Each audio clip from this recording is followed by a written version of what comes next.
Hi hello welcome back to my channel. ಅನಿರೀಕ್ಷಿತ ಮದುವೆ. ಫ್ರೆಂಡಾಗಿ ಮನೆಗೆ ಕರ್ಕೊಂಡು ಹೋಗು ಅಂತ ಕೇಳಬೇಕು ತಾನೇ ವೈಶು. ಆದರೆ ನೀನು ನೇರವಾಗಿ ಹೆಂಡತಿಯಂತೆ ಕರ್ಕೊಂಡು ಹೋಗು ಅಂದರೆ ಹೇಗೆ ಸಾಧ್ಯ? ಫ್ರೆಂಡ್ ಆಗಿ ಹೋಗೋದು ನನಗೆ ಇಷ್ಟ ಇಲ್ಲ. ಹಾಗೆ ಹೋದರೆ ಆರ್ಯನ್ ಮತ್ತು ನಾನು ಬೇರೆ ಬೇರೆ ರೂಮ್ನಲ್ಲಿ ಇರಬೇಕಾಗತ್ತೆ ಅಲ್ವಾ? ಹಾಗೆ ಇರಲು ಅಲ್ಲ ನಾನು ಆರ್ಯನ್ ಜೊತೆ ಹೋಗಬೇಕು ಅಂದ್ಕೊಂಡಿರೋದು. ಏನೇ ವೈಶು, ನೀನು ಈ ರೀತಿ ಮಾತಾಡ್ತಿದೀಯಾ ಅಂತ ಆಶ್ಚರ್ಯದಿಂದ ನೋಡ್ತಾ ಇದ್ದಾಳೆ ಜ್ಯೋತಿ. ಹೌದಲ್ವಾ? ಹಾಗೆ ಬೇರೆ ಬೇರೆಯಾಗಿ ಇರೋದಾದರೆ ಇಲ್ಲೇ ಇರ್ಬೋದಲ್ವಾ, ಅಲ್ಲಿಗೆ ಯಾಕೆ ಹೋಗಬೇಕು ಅಂದ್ಲು ವೈಶಾಲಿ.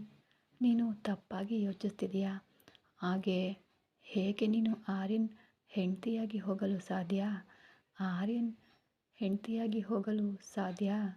ನಿನ್ನ ಕೊನೆಯ ಆಸೆ ತೀರಿಸಬೇಕು ಅಂತ ನಿನ್ನ ಮೇಲೆ ಮರುಕದಿಂದ ಆರ್ಯ ನಿನ್ನ ಬಳಿ ಬರ್ತಿದ್ದಾನೆ ಅಷ್ಟೇ ಹೊರತು ಅವನಿಗೆ ನಿನ್ನ ಮೇಲೆ ಯಾವುದೇ ರೀತಿಯ ಪ್ರೀತಿ ಇಲ್ಲ.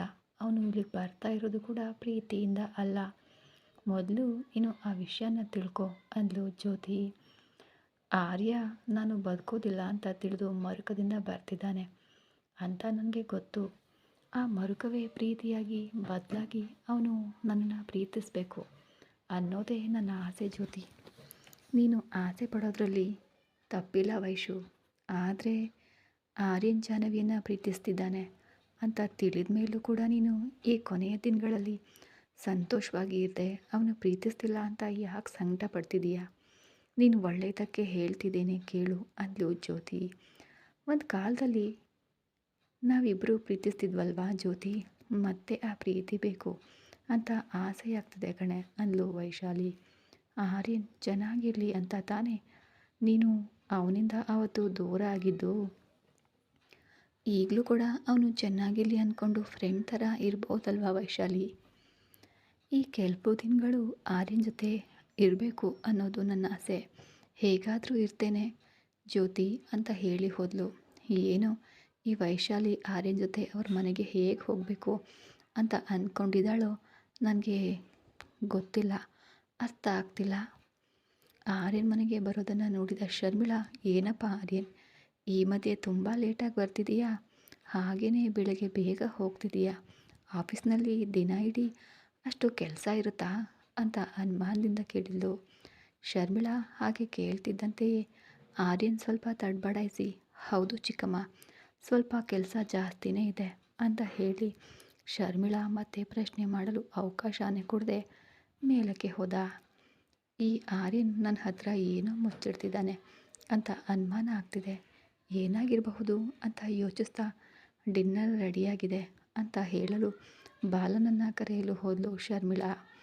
ಆರ್ಯನ್ ಬಗ್ಗೆ ಯೋಚಿಸ್ತಾ ಬಾಲನ್ ಹತ್ರ ಬಂದು, ಊಟ ರೆಡಿ ಬಾಲನ್, ಬಾ ಅಂತ ಕರೆದ್ಲು. ಶರ್ಮಿಳಾಳನ್ನು ನೋಡಿ ಬಾಲನ್, ಯಾಕೆ ಶರ್ಮಿಳಾ ಈ ರೀತಿ ಇದೆಯಾ, ಒಂದು ನಿಮಿಷ ಕೂತ್ಕೋ ಅಂದ. ಶರ್ಮಿಳಾ ಕೂಡ ಕೂತ್ಕೊಂಡು, ಈ ಮನೆಯಲ್ಲಿ ಏನು ನಡೀತಿದೆಯೋ ನನಗೆ ಅರ್ಥ ಆಗ್ತಿಲ್ಲ ಬಾಲನ್. ಆರ್ಯನ್ ಮತ್ತು ಶಿವಾನಿ ಇಬ್ಬರು ಚಿಕ್ಕಂದಿನಿಂದ ನಾವು ಹೇಗೆ ಹೇಳ್ತೀವೋ ಹಾಗೇ ಕೇಳ್ತಾಯಿದ್ರು. ಆದರೆ ಈ ಮಧ್ಯೆ ನಮಗೆ ಹೇಳದೆ ಏನೇನೋ ಮಾಡ್ತಿದ್ದಾರೆ ಅಂತ ನನಗೆ ಅನುಮಾನ ಆಗ್ತಿದೆ.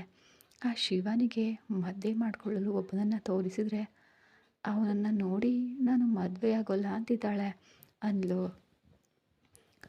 ನೀನು ಎಂಥವನ್ನ ಕರ್ತಂದಿದ್ದೀಯಾ ಶರ್ಮಿಳಾ? ನಾನು ಏನು ಹೇಳಿದ್ರು ಅದನ್ನು ಮಾಡುವವನ್ನ ಕರ್ತಂದಿದ್ದೆ. ಪ್ರತಾಪ್ ವರ್ಮ ಮೇಲೆ ಇರುವ ಭಯದಿಂದ ಒಪ್ಕೊಳ್ತಾಳೆ ಅಂತ ಅಂದ್ಕೊಂಡಿದ್ದೆ.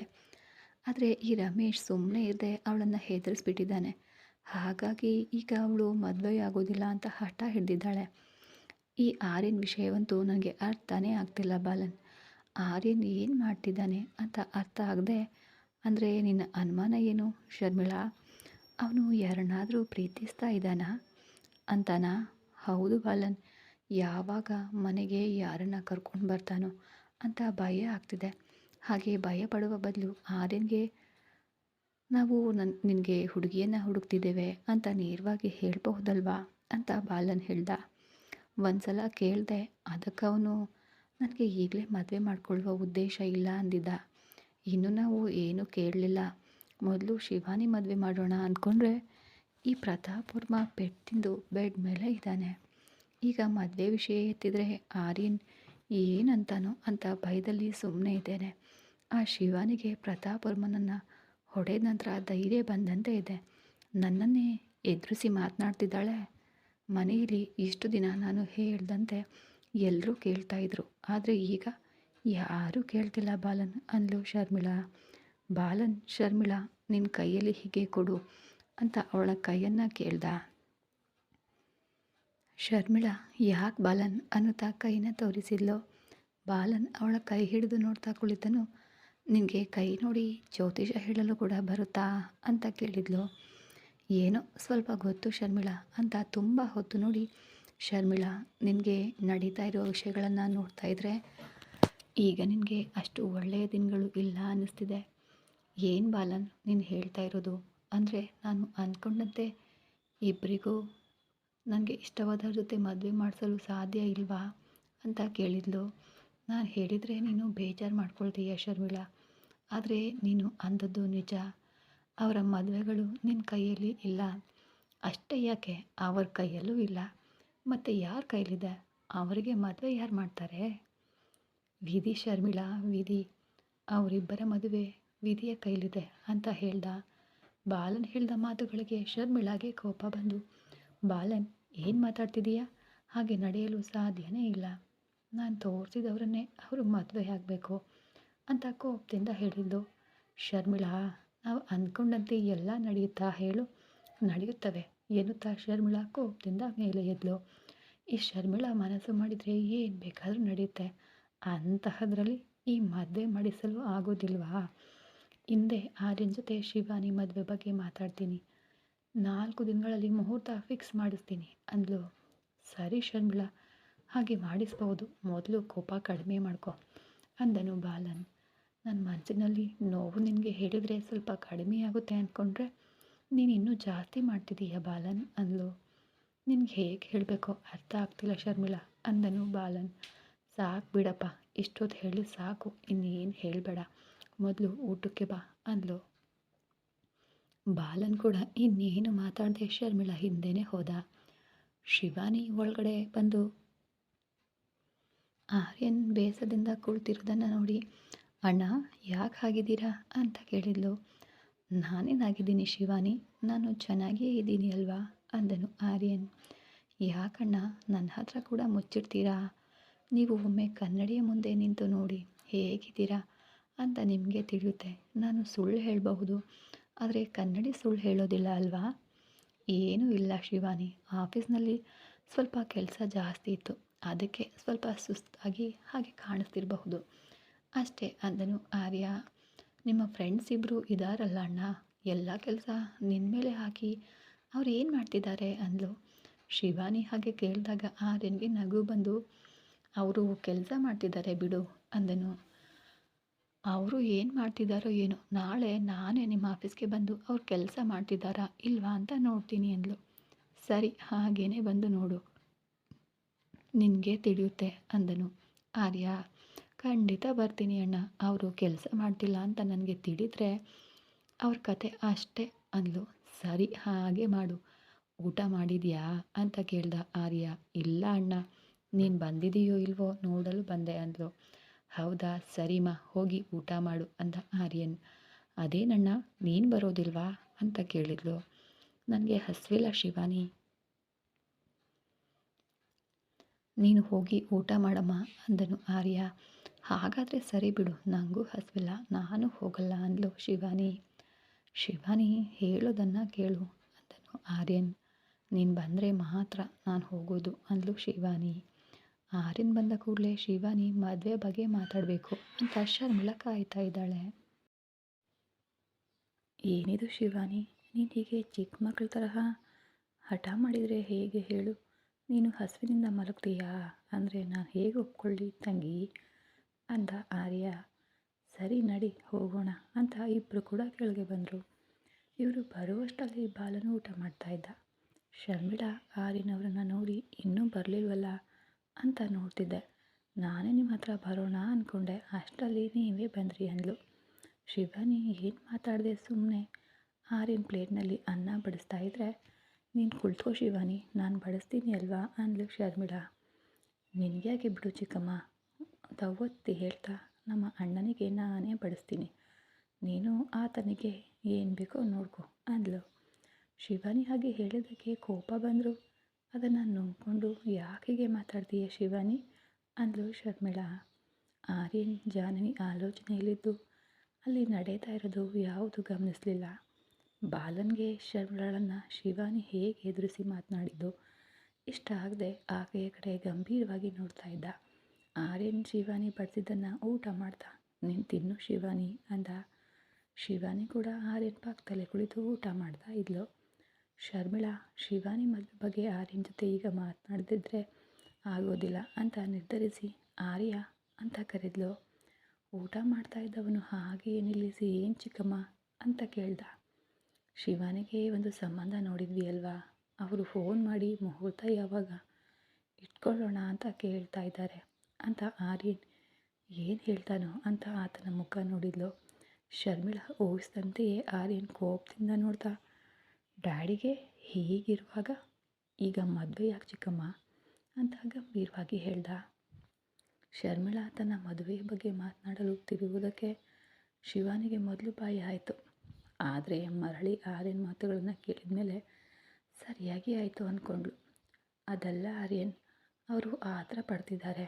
ನಿಮ್ಮ ಡ್ಯಾಡಿಯನ್ನು ಕೇಳಿದರೆ ನನಗೀಗ ಪರವಾಗಿಲ್ಲ ಶರ್ಮಿಳಾ, ಮುಹೂರ್ತ ಇಡಿಸು ಅಂದರು, ಅದಕ್ಕೆ ನಿನ್ನನ್ನು ಕೇಳಿದೆ ಅಂದು.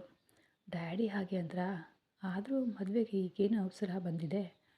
ಅವರಿಗೆ ಅಷ್ಟು ಅವಸರ ಇದ್ದರೆ ಬೇರೆ ಸಂಬಂಧ ನೋಡ್ಕೊಳ್ಳಲು ಹೇಳಿ ಚಿಕ್ಕಮ್ಮ ಅಂತ ಹೇಳ್ದ. ಆರ್ಯನ್ ನೀನು ಹಾಗಂದರೆ ಹೇಗೋ, ಅವರಿಗೆ ಮಾತು ಕೊಟ್ಟಿದ್ದೇವೆ. ನಾನು ಇದುವರೆಗೂ ಶಿವಾನಿನ ಮದುವೆಯಾಗುವವನನ್ನು ನೋಡಿಲ್ಲ. ನಿಮ್ಮನ್ನು ಎಷ್ಟು ಸಲ ಕೇಳಿದರೂ ಏನೋ ಒಂದು ನೆಪ ಹೇಳಿದಿರಿ. ಆದರೆ ಈವರೆಗೆ ಅವನು ಬಂದು ನನ್ನನ್ನು ಭೇಟಿ ಮಾಡಿಲ್ಲ. ಮೊದಲು ನಾನು ಅವನನ್ನು ಭೇಟಿ ಮಾಡಲು ಹೇಳು ಚಿಕ್ಕಮ್ಮ, ಆಮೇಲೆ ಮುಹೂರ್ತದ ಬಗ್ಗೆ ಮಾತಾಡೋಣ ಅಂತ ಹೇಳಿ ಶಿವಾನಿ ನಾನು ಹೋಗಿ ಮಲಗ್ತೇನೆ, ಗುಡ್ ನೈಟ್ ಅಂತ ಹೇಳಿ ಹೊರಟು ಹೋದ ಆರ್ಯ. ಅಲ್ಲಿ ಶಿವಾನಿ ಮತ್ತು ಶರ್ಮಿಳಾ ಮಾತ್ರ ಉಳಿದರು. ಶರ್ಮಿಳಾ ಮುಖ ಬಾಡಿರೋದನ್ನು ನೋಡಿ ಇಲ್ಲಿ ಯಾವುದೋ ಸೀದೋದ ವಾಸನೆ ಬರ್ತಿದೆಯಲ್ಲ ಅಂದ್ಲು ಶಿವಾನಿ. ನಿನ್ನನ್ನು ಅನ್ನುತ್ತಾ ಶರ್ಮಿಳಾ ಶಿವಾನಿ ಕೂತಿಗೆ ಹಿಡಿಯಲು ಹೋದ್ಲು. ಶಿವಾನಿ ಆ ಕೈಯನ್ನು ಹಿಡಿದು ತಡೆದು ಏನೇ ಕೋಪ ಬರ್ತಿದೆಯಾ? ನೀನು ನಮ್ಮ ಕುಟುಂಬಕ್ಕೆ ಮಾಡಿದ ದ್ರೋಹಕ್ಕೆ ಇನ್ನು ನಮಗೆ ಎಷ್ಟು ಕೋಪ ಬರಬೇಡ ಹೇಳು. ಶರ್ಮಿಳಾ ನಿನ್ನನ್ನು ಕೂಡ ನಿಮ್ಮಮ್ಮನ ಜೊತೆಯಲ್ಲೇ ಕೊಂದಿದ್ರೆ ಈಗ ನಿನ್ನೊಂದಿಗೆ ಈ ಗಲಾಟೆ ಇರ್ತಿರ್ಲಿಲ್ಲ ಅಂದ್ಲು. ಹಾಗೆ ನಿಮ್ಮ ತಾತ ಆಸ್ತಿಯನ್ನು ನಿಮ್ಮ ಮೇಲೆ ಹಾಕಿ ಬರೆದು ಸತ್ತಿದ್ದಕ್ಕೆ ನೀವಿನ್ನೂ ಬದುಕಿದ್ದೀರಾ ಅಂತ ಕೂಡ ಅಂದ್ಲು. ನಮ್ಮ ತಾತ ಹಾಗೆ ಬರೆದು ಒಳ್ಳೆಯ ಕೆಲಸನೇ ಮಾಡಿದ್ದಾರೆ ಶರ್ಮಿಳಾ. ನಮ್ಮ ಅಣ್ಣನಿಗೆ ನಿಮ್ಮ ಬಗ್ಗೆ ತಿಳಿಯದಂತೆ ಎಷ್ಟು ದಿನ ಮುಚ್ಚಿಡ್ತೀರೋ ನಾನು ನೋಡ್ತೀನಿ. ನಮ್ಮ ಅಣ್ಣನಿಗೆ ನಿಜ ತಿಳಿದ ಮೇಲೆ ಆ ದಿನ ನಿಮಗೆ ಕೊನೆಯ ದಿನ ಅಂದ್ಲು ಶಿವಾನಿ. ನಡೆದ ವಿಷಯಗಳ ಬಗ್ಗೆ ಕನಸು ಕಾಣ್ತಿದೆಯಾ ಶಿವಾನಿ ಅಂದ್ಲು ಶರ್ಮಿಳಾ.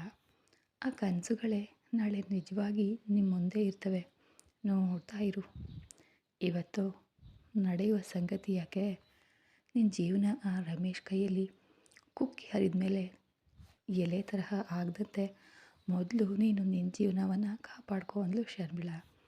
ನನ್ನ ಜೀವನದ ಬಗ್ಗೆ ಆಮೇಲೆ ಮೊದಲು ನಮ್ಮ ಅಣ್ಣನಿಗೆ ಆ ರಮೇಶ್ನನ್ನು ಪರಿಚಯ ಮಾಡಿಸು, ಆಮೇಲೆ ಏನಾಗುತ್ತೋ ನೀನೇ ನೋಡು ಅಂದ್ಲು. ಹಾಗಂತ ಹೇಳಿ ಮೇಲ್ಗೆ ಹೋದ್ಲು ತನ್ನ ರೂಮ್ಗೆ ಮೇಲ್ಗಡೆ. ಇವಳು ಹೇಳಿದ್ದು ನಿಜಾನೇ, ಆ ರಮೇಶನ್ನು ಆರ್ಯನ್ ನೋಡಿದರೆ ಅಷ್ಟೇ ಸರಿ, ರಮೇಶ್ನನ್ನು ನಾಯಿ ತರಹ ಹೊಡೆದು ಅಟ್ತಾನೆ ಅವನು. ಶಿವಾನಿಯನ್ನು ಹೇಗಾದರೂ ಮಾಡಿ ಮದುವೆಗೆ ಒಪ್ಪಿಸಿ ಆರ್ಯನ್ ಇಲ್ಲದಂತೆ ನೋಡಿ ಮದುವೆ ಮಾಡೋಣ ಅಂದ್ಕೊಂಡ್ರೆ ಎಲ್ಲವೂ ಉಲ್ಟಾಯಿತು. ಶಿವಾನಿಗೆ ಎಲ್ಲ ವಿಷಯಗಳು ತಿಳಿದು ಹೋಗಿ ಎದುರು ಬೀಳ್ತಾ ಇದ್ದಾಳೆ. ಇದೆಲ್ಲ ಆ ರಮೇಶ್ ಮತ್ತು ಆ ಪ್ರತಾಪ್ನಿಂದನೇ ಆಗಿದ್ದು, ಎಲ್ಲವನ್ನ ಕೆಡಿಸ್ಬಿಟ್ರು ಅಂತ ಅಲ್ಲೇ ಕುಳಿತಿದ್ಲು. ಬಾಲನ್ ಬಂದು ಶರ್ಮಿಳಳ ಭುಜದ ಮೇಲೆ ಕೈ ಇಟ್ಟು ಏನಾಯಿತು ಶರ್ಮಿಳಾ, ಇಲ್ಲೇ ಕುಳಿತಿದೀಯಾ ಅಂತ ಕೇಳ್ದ. ನೀನು ಕೇಳಿಸ್ಕೊಂಡೆ ಅಲ್ವಾ ಬಾಲನ್, ಆರ್ಯನ್ ರಮೇಶ್ನನ್ನು ನೋಡಬೇಕು ಅಂತಿದ್ದಾನೆ. ಈಗ ಏನು ಮಾಡಬೇಕು ನಂಗೆ ಅರ್ಥ ಆಗ್ತಿಲ್ಲ. ಇದರಲ್ಲಿ ಅರ್ಥ ಆಗದೆ ಇರಲು ಏನಿದೆ, ಆ ರಮೇಶ್ಗೆ ಫೋನ್ ಮಾಡಿ ಬರಲು ಹೇಳು, ಬರ್ತಾನಲ್ಲ ಅವನೇನೋ ಬರ್ತಾನೆ. ಆದರೆ ಆರ್ಯನ್ ಆ ರಮೇಶ್ನನ್ನು ನೋಡಿದ ಕೂಡಲೇ ಯಾವ ರೀತಿ ರಿಯಾಕ್ಟ್ ಮಾಡ್ತಾನೋ ಅನ್ನೋ ಭಯ ಆಗ್ತಿದೆ. ಅಂದರೆ ಏನು ಶರ್ಮಿಳಾ, ಅವನು ಅಷ್ಟು ದರಿದ್ರವಾಗಿರ್ತಾನಾ ಅಂತ ಕೇಳಿದಳು ಬಾಲನ್. ಹಾಗಲ್ಲ ಬಾಲನ್, ಸ್ವಲ್ಪ ವಯಸ್ಸು ಜಾಸ್ತಿ ಇರುತ್ತೆ ಅಷ್ಟೇ, ನೋಡಲು ಚೆನ್ನಾಗೇ ಇದ್ದಾನೆ ಅಂದ್ಲು. ಈಗೇನಾಗಬೇಕು, ಆ ಆರ್ಯನ್ ನೀನು ಹೇಳ್ದಂತೆ ಕೇಳಬೇಕು ಅಷ್ಟೇ ತಾನೇ ಅಂದನು ಬಾಲನ್. ಏನು ಬಾಲನ್ ಅದು ಅಷ್ಟು ಸುಲಭ ಅನ್ನುವಂತೆ ಹೇಳ್ತಿದೀಯಾ? ಈ ಬಾಲನ್ ಮನಸ್ಸು ಮಾಡಿದರೆ ಯಾವುದು ಸುಲಭವೇ. ನೀನು ಯೋಚಿಸ್ದೆ ಹೋಗಿ ಮಲಗು. ನಾಳೆ ರಾತ್ರಿ ಆ ರಮೇಶ್ ಬರ್ತಾನೆ ಅಂತ ಆರ್ಯನ್ ಬಳಿ ಹೇಳು. ಬಾಲನ್ ಏನು ಮಾಡಬೇಕು ಅಂದ್ಕೊಂಡಿದೀಯಾ? ನಾಳೆ ನೀನೇ ನೋಡ್ತೀಯಲ್ಲ ಶರ್ಮಿಳಾ, ನಿನಗೆ ಆ ಶಿವಾನಿ ಮತ್ತು ರಮೇಶ್ ಮದುವೆ ಆಗಬೇಕು ಅಷ್ಟೇ ತಾನೇ. ನನ್ನ ಮೇಲೆ ಭಾರ ಹಾಕು, ನಾನು ನೋಡ್ಕೊಳ್ತೀನಿ ಅಂದನು ಬಾಲನ್. ಶರ್ಮಿಳಾ ಆನಂದದಿಂದ ಬಾಲನ್ಗೆ ಹಗ್ ಮಾಡಿ, ನಿನಗೆ ಹೇಗೆ ಕೃತಜ್ಞತೆ ಹೇಳಬೇಕೋ ತಿಳಿಯುತ್ತಿಲ್ಲ ಬಾಲನ್. ನನ್ನ ಕಷ್ಟಗಳನ್ನು ತೀರಿಸಲು ದೇವರೇ ನೀನು ಬಂದ ಹಾಗೆ ಅಂದ್ಲು.